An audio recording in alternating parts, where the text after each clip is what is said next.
রবিবার মানেই দেরি করে ঘুম থেকে ওঠার দিন, তাই 9টার আগে তো কখনো উঠতে নেই। আর তারপরে কিন্তু কিছুক্ষণ শুয়ে ল্যাদও খেতে হয়, সেটাও আমি খেয়েছি। আর কিছুক্ষণ ল্যাদ খেতাম, কি আর করব, সুমিত টিফিনটা নিয়ে চলে এলো। একটা দিনই ও বাড়িতে থাকে, তাই একসাথে একটু গল্প করতে করতে টিফিনটা খেয়ে নিলাম। আজকে হয়েছিল টিফিনে ডালিয়া, তাই সকালে হেলদি হেলদি খাবার খেয়ে নেমে পড়লাম কাজে। রবিবার মানে তো কাজেরও দিন। একটা দিনই সকালবেলা ছুটি পাওয়া যায়, যদিও বা আমি রোজই সকালে বাড়িতে থাকি।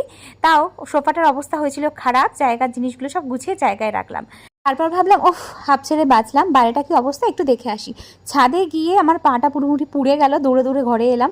আর তারপরে স্নানটা সেরে নিই, নিজেকে একটু ফ্রেশ লাগছিল, আর টোনারটা ভালো করে দিয়ে স্কিনটাকে হাইড্রেট করলাম, আর খেতে চলে গেলাম দুপুরের লাঞ্চ। রবিবার মানে আমাদের বাড়িতে হয় চিকেন, তবে আজকে কিন্তু লাল লাল কষা কষা চিকেন নয়, আজকে ছিল কাঁচা লঙ্কা দিয়ে গুঁড়ো মশলা ছাড়া আর পেঁপে দিয়ে একদম পাতলা করে চিকেন, যেটা গরমেও খাওয়া যায়, আর এটা বলতে পারো হেলদি রেসিপি। তো চিকেন তো খেতেই হবে, সেটা যেভাবেই হোক না কেন।